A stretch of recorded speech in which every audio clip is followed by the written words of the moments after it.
makapangyarihang bansa na addicted na sa pag-espiya ay palapit na ito ng palapit sa atin. Paano nangyari ang personal na impormasyon mo ay magiging pagmamay-ari ng bansang China? Sinasabing kayang-kaya ng China na bilhin, hiramin, nakawin o ibenta ang ating personal na impormasyon. Talakayin natin kung paano kumikilos ang authoritarian government ng China at paano ito naging makapangyarihan pagdating sa usapang teknolohiya.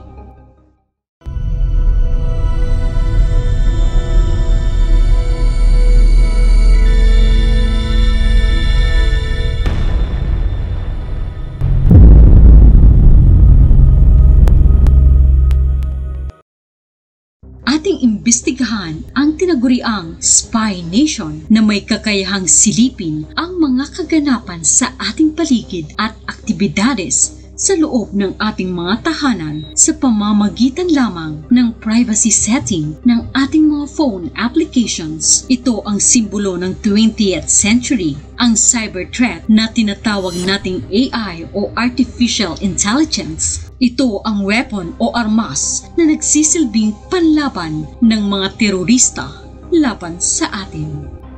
Nilinaw ni President Xi Jinping na gusto niyang pamunuan ng China ang buong mundo. Sa ambisyon niyang iyon, knowledge is power. Ang kapangyarihan ay kaakibat ng karunungan at ang karunungan at impormasyong ito ay nagmumula sa mga espiya o internet spies. Marami ng mga balita, allegations o paratang ang naglalabasan ukol sa mga internet spies. Pero patuloy lang na nalulusutan ng China at nababasura ang ganitong mga balita o issues. Isa na rin sa mga ebidensyang ito ang mga nababalitang pag-atake sa mga infrastruktura sa Australia na sinasabing nagmula sa Chinese government. Hindi lang ito tungkol kung sino o saan o anumang sekreto ang meron tayo. Ito ay patungkol sa ating buong pagkatao at sa ating personal na buhay. Sa bawat takbo ng araw at taon, patuloy tayong bumubuo ng impormasyon or data mula sa mga passwords, messages, post, chats, accounts, credit card, pictures. Lahat ng ito, kasama ng mga sikretong impormasyon natin ay dala-dala lang natin sa ating mga bulsa na kahit saan man sa mundo. Gamit ang ating cellphones, laptop o tablet, saan man tayo magpunta, bit-bit ang ating mga gadget sa isang pindot lamang sa inyong cellphone, tayo ay nagkakaroon ng higit sa kakayanan malaman ang impormasyon na gusto natin makalap o mapakinggan ang kahit anong balitang ating hinahanap. Ang inyong cellphone ay tila isang surveillance device na may iba't ibang application at ito ay patuloy na kumukuha ng impormasyon tungkol sa inyong lokasyon o kung sino man ang mga nakakausap mo o kung ano man ang binibili o hinahanap mo. Kaya sa pamamagitan ng mga technological devices, nagkakaroon ang China ng tsansang malaman ang mga importanteng impormasyon at makapasok sa ating mga personal na buhay, aktibidades at ang kanilang unang punteriya ay ang mga individual na mamamayan. Kaya sa susunod na 20 taon, kaya nang i-dominate ng China ang buong mundo at posibleng maging pinakamakapangyarihang ekonomiya at maaaring magkaroon ng impluensya sa pagbuo ng mga alyansa at kapanali. Pero bakit China lang ang nakikinabang sa teknolohiya at impormasyon at hindi ang buong mundo? Ang China ay sadyang napakalaking bansa. Dito rin matatagpuan ang mga naglalakihang mga syudad tulad ng Beijing, Shanghai at Shenzhen. Ang mga nasabing lugar ay mahigpit na binabantayan sa pamamagitan ng mga cameras at ito ang tinaguriang most surveyed na lugar sa buong mundo. Tanggap na ng mga mamamayan nito na ito ay tila isang banta ng kanilang gobyerno upang masiguradong bawat mamamayan ay aayon at susunod sa kanila. Bawat galaw nila ay namomonitor at bantay sarado. Si Paul Mazur, isang global correspondent ng New York Times, ay minsay tumira na sa China at siya mismo ang nakasaksi na tinatawag na Big Brother China surveillance. Madalas siyang maglakad sa syudad at kanyang napansin na tila bawat panig nito ay may mga matang nag-oobserba ng kilos niya. Aniya, sa loob ng 20 minuto na siya ay bumiyahe sa Shanghai, 200 surveillance camera ang kanyang nadaanan. Tila kuwang-kuwa ng mga ito ang bawat galaw at pangyayari, kaya napakadaling isipin na kayang-kaya mong makita kung sino man ang gusto mong hanapin o sundan sa pamamagitan ng mga connected cameras sa bawat kalsada at lalakaran ng isang tao. Nag-umpisa magkaroon ng ganitong teknolohiya ang China noong 2015. Si Mo Yichao, isang investigador mula sa New York Times, ang naglantad ng plano ng China na magpagawa ng isang malawakang pag-espiya. Kanyang inaral ang mga surveillance at natuklasan niya na ang lahat ng probinsya ng China ay may ganitong teknolohiya. Isang malawak na koneksyon ng mga cameras o CCTV sa kalakhang lungsod at probinsya. Kasama rin dito ang mga nakatagong microphones na nagre-record ng mga boses at usapan na may distansyang aabot ng 100 meters. Kasama rin dito ang facial recognition software na kayang i-detect kung ang mukha ng isang tao at pagkakakilanlan nito sa bawat lokasyon na may surveillance camera na gagalawan. Para na itong instant police surveillance. Meron ding ginagawa ang China na lugar na may libu-libong cell tower. Ito ay dinadagsa ng tao sa pag-aakalang meron itong malakas na signal, ngunit ang di alam ng nakararami, ito ay fake cell towers. Kinokopya lamang nito ang bawat cell numbers kasama na ang pagkakakilanlan ng gumagamit nito.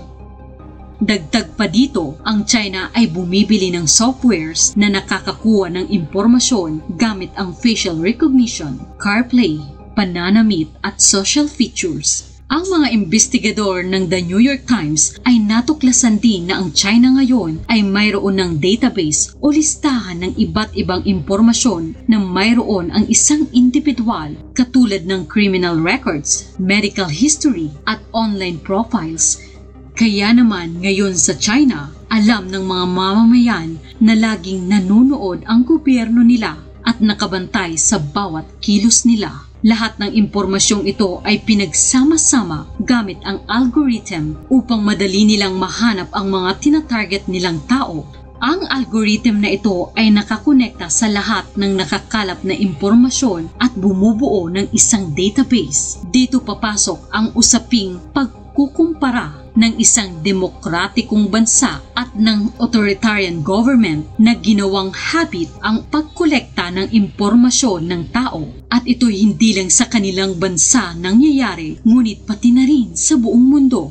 Ang Xinjiang province na nasa northwest part ng China na pinapamahayan ng mga Muslim, ang isa sa pinakaunang lugar sa China kung saan ginagamit ang mga surveillance devices. Ito ang nagmistulang testing place ng gobyerno para malaman ang bawat kilos at galaw ng mga tao. Kalahati ng populasyon nito ay nakakulong sa mga education camps na nagsisilbing mundong tinitirhan nila, pero para sa iba, ito ay isang kulungan kung saan sila ay nadidiktahan at minamanipula.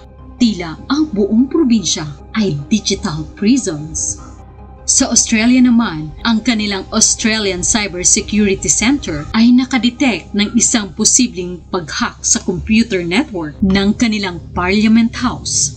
Sa loob ng isang taon, may mga pang-hack na nangyari sa milyong-milyong Australian establishment at may mga balitang pag-leak ng kanilang mga personal information. September 2022, nagkaroon ng data breach sa isa sa pinakamalaking telco company sa Australia at nakompromiso ang 9 milyong kataong nagtatrabaho at kliyente nito. Sumunod naman ang Medibank noong October 2022 na mayroong 4 million na customers. March 2023, ang Latitude Financial ang pinakamalaking pag-hack sa buong history ng Australia. Ito ang bagong authoritarian regime na kayang saklawin ang ating personal na buhay. Bawat pangyayari, maging sa loob ng ating bahay hanggang sa mga impormasyon sa loob ng ating mga mobile devices. Mapa Facebook, Instagram, TikTok, Bumble, Tinder o Windows. Kamakailan lang, si Mark Zuckerberg na founder ng Facebook ay humingi ng tawad sa 50 milyon na Facebook users sa nangyaring data breach ng kanyang application. Kaya kung iisipin, ang pribadong impormasyon natin ngayon ay di na natin masasabing pribado pa. Hindi natin alam kung ito ay binibenta na sa ibang parte ng mundo o nakalutang na kung saang software o website at na-access ng milyong-milyong tao kasama na ang cyber spies ng China. Kung ating iisipin, bakit ba mahalaga ang mga impormasyon natin sa China? Bakit nila ito kailangan at para saan nila ito gagamitin? Unang-una, maaaring gamitin ng China ang online profile natin sa social media para mailunsad ang kanilang mga propaganda. Ang mga post na lumalabas sa social media natin at bawat post na lumalabas sa bawat click at follow natin. Agosto ng nakaraang taon nang maglungsad ng malawakang shutdown ng Facebook profile at Instagram accounts. Ito ay dahil sa naging parte ang mga accounts na ito ng Chinese political spam network. Layo nitong impluwensyahan ang desisyon ng mamamayan sa mga produktong kanilang tatangkilikin at ang kanilang mga desisyon sa pagboto. Lahat ng ito ay pabor sa interes ng China. Sa mga simpleng algorithm, kayang gamitin ng China ang mga nakakalap nilang impormasyon laban sa isang tao. Kaya para sa kanila, ang internet ay isa ng propaganda. At isa pa dito, ang trending video application na nilabas nila, ang TikTok. Humigit 1 bilyong user at 1/3 ng Australian ang gumagamit ng nasabing application. Dito makikita ang malakas na impluensya ng China, ani pa ni Alex Keeper, isang former national security officer. Kayang manipulahin ng TikTok ang freedom of information. Mayroon itong pag-detect ng sensitibo o pinagpapawal na salita. Kasama na ang pag-criticize sa mga communist government, Hong Kong, Taiwan at gobyerno nito. Maaari lang mag-post ng tungkol sa mga political issues sa TikTok. Ngunit kung titignan mong maigi, tila kayang-kaya nilang kontrolin at limitahan ang views sa pamamagitan ng pag-adjust ng search ranking. Kaya nagkakaroon ng misinformation o kakulangan ng sapat na impormasyon. Kaya ang kumpanya ng TikTok ay nagkakaroon ng kontrol na kung ano ang makikita at malalaman ng tao. At kung kaya nilang kontrolin ang mga makikita natin, makokontrol nila ang pag-iisip o takbo ng isip ng tao. Kaya naman, hindi na nakapagtataka kung bakit madami ng Western countries ang nag-ban sa TikTok application sa mga devices ng mga empleyado ng gobyerno. Isa na dito ang Australia. Tinatawag ng US na espiya ang TikTok, ngunit ito ay pinabulaanan ng TikTok. Ayon sa kanila, wala silang nakita na ebidensya na magpapatunay na mayroong access ang gobyerno ng China sa mga datos na inihahayag ng USA. Batay sa Amerika, mahigpit ang hawak ng Chinese Communist Party at ng kanilang pinuno na si Xi Jinping sa kumpanya ng TikTok at sa mga gawain nito. At ito ay mayroong hindi magandang epekto para sa pansariling kalayaan ng mga tao. Ayon din sa kanila, ang nakakatakot na katotohanan sa sitwasyon na ito ay ang mga social media platform na kinagamit natin. Humuhubog sa demokrasya ng bansa natin, tumutulong sa pagpapalakas ng ating ekonomiya at tumutulong sa ating pakikisalamuha sa ibang tao ay maaaring kontrolin ng Partidong Komunista ng China. Ang pinakamabilis na national security threat na nagbago sa bansang Australia ay ang cyber security. Ito ay hindi digmaan ngunit ito ay cyber invasion ng impluensya at kontrol. Mayroong malaking bilang ng software para sa pagkokontrol sa mga impormasyon na makikita sa internet at pagbura sa mga impormasyon na ayaw malaman ng mga tao. Kung iyong iisipin, ang pagkontrol ng mga nakikita sa internet ay simula na rin ng pagkontrol ng mundo. Ang The Great Firewall. Noong 1990, sinasabi ng China na gusto nitong kontrolin ang internet at bumuo ng Great Firewall, ang nagsisilbing kontrol at maglalagay ng limitasyon sa mga TikTok views na makikita ng mga taga-China. Nang tanungin ni Bill Clinton at ang president ng China noong year 2000 tungkol sa Great Firewall ng China ay tumawa lamang ito. Biro pa ni Mr. Clinton, hindi na raw siya nagtataka na pinipigilan ng China ang mga illegal na aktibidad sa internet at ang ginagawa ng China ay parang pagpupukpok ng jelly sa pader. Tinatawag ni Professor Baxla na moment of hubris. Ang kaganapan na iyon na kung saan ang pride nila ang nangingibabaw sa kagustuhan ng China na higitan ang ibang bansa sa pag-aakalang ang mga Western countries ay unstoppable at unbeatable. Yan ang kanilang pagsubok at ninanais na mahigitan. At dahil demokratiko ang Western countries, maluwag nating tinatangkilik ang mga Chinese application tulad ng WeChat at TikTok. At sa kabaliktaran, ang mga application ng Western countries ay nakablock naman sa mga mamamayan ng China tulad ng Facebook at Twitter.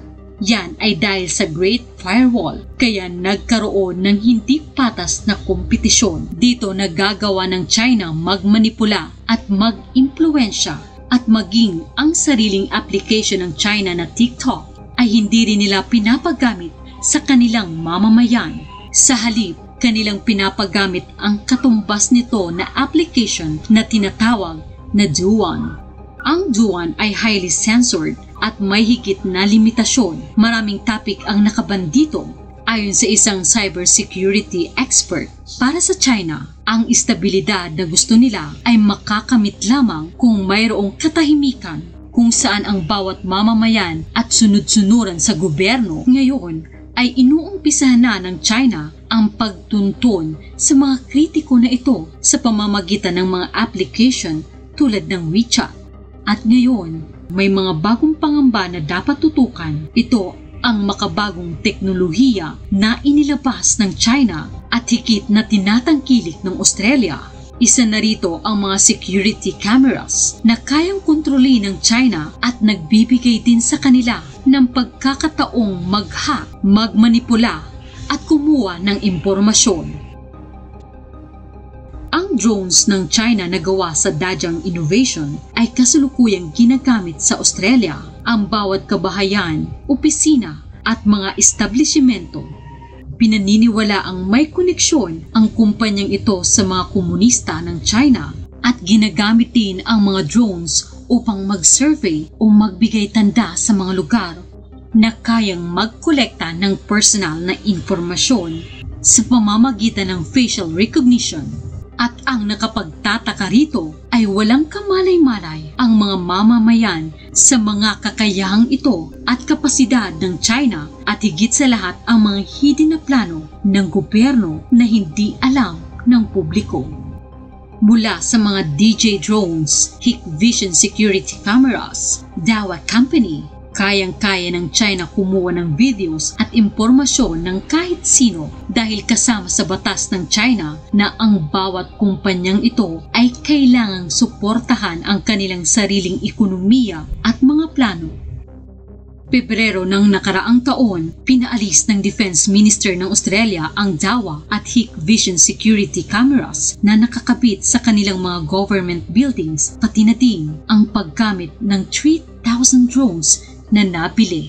Ngunit may isa pang pangamba ang gobyerno. Ito ang mga pribadong establishmento na may mga government property tulad ng mga electrical grid sa mga ospital at mga transport vehicles. Kaya naman, ang Australia ay tila nahati sa dalawang magkaibang layunin. Napapako ito sa pagiging kapanalig na pinansyal at kalakalan at sa kabilang banda ay espesyal at lihim na kalaban. Kaya sa kasalukuyan, ang bansang Australia ay in denial sa parating na panganib, ang AI weapon o Artificial Intelligence. Ang China ay nangunguna sa buong mundo pagdating sa Artificial Intelligence, ang tinaguriang world leader nito. At sa kamay ng China, ang AI o Artificial Intelligence ay tinaguriang isang weapon o armas, ang game changer, ika nga, sa bawat impormasyon na kayang likapin ng AI sa mga mamamayan ng China. Kaya nitong analisahin ang bawat impormasyon at sa kakayahang makapag-survey ng impormasyon sa ibang bansa tulad ng Australia. Ito ang mga problemang kakaharapin ng mga mamamayan at gobyerno ng Australia. Sa AI, mas maisa sa katuparan nila ang mga plano nila na mas malawak na populasyon, mas mabilis na pagkolekta ng impormasyon at pag-aanalisa.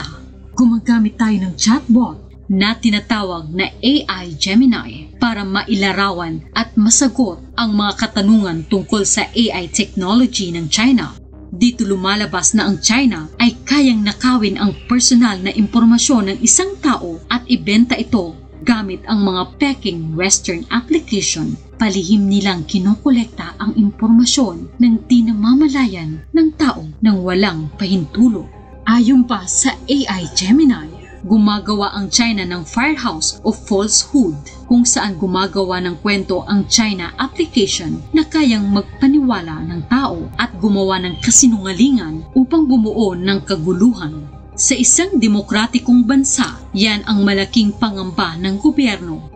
Lahat tayo ay masyadong nakadepende sa ating mga cellphone at walang kamalay-malay sa maidudulot na dalang benepisyo nito. Hinahalin tulad ito sa isang silent invasion. Kaya naman, naglungsad ang gobyerno ng mga diskusyon para ipaalam sa publiko ang mga cyber threat na dala ng teknolohiya ng China. Maging ang mga kaalyansang bansa ay ninilinaw na personal na impormasyon ang bawat isa at dapat pangalagaan dahil ito ay parte ng national interest. Hindi sapat na paniwalaan lang na wala tayong pakialam sa kung anumang sikreto o impormasyon ang mahagilap ng China sa ating mga mobile devices. Ito ay responsibilidad din natin bilang mamamayan ng bansa. Ang ating pagkakakilanlan ay parte din ng national security ng ating bansa. Hindi man natin ramdam ngayon ang epekto nito, ngunit sa darating na 10 taon o higit pa, dito nakasalalay ang seguridad ng bawat isa at seguridad ng ating bansa. Sa ngayon, pwede natin umpisahan, pigilan ang mga nakaambang panganib sa atin at sa bansa sa pamamagitan ng pag-restrict ng ating device setting. Limitahan natin ang permission ng mga application sa ating gadget at phones. Limitahan ang pag-share ng inyong location upang maiwasan ang pag-track ng lokasyon at pag-disable ng microphones dahil maaari itong paraan para ma-record ang inyong boses. Iwasan mag-download kung hindi ka sigurado o mag-accept ng cookies kung walang personal na impormasyon lang sinishare. Iwasang kumonekta sa mga free public Wi-Fi at gumamit ng iba't ibang password sa mga application.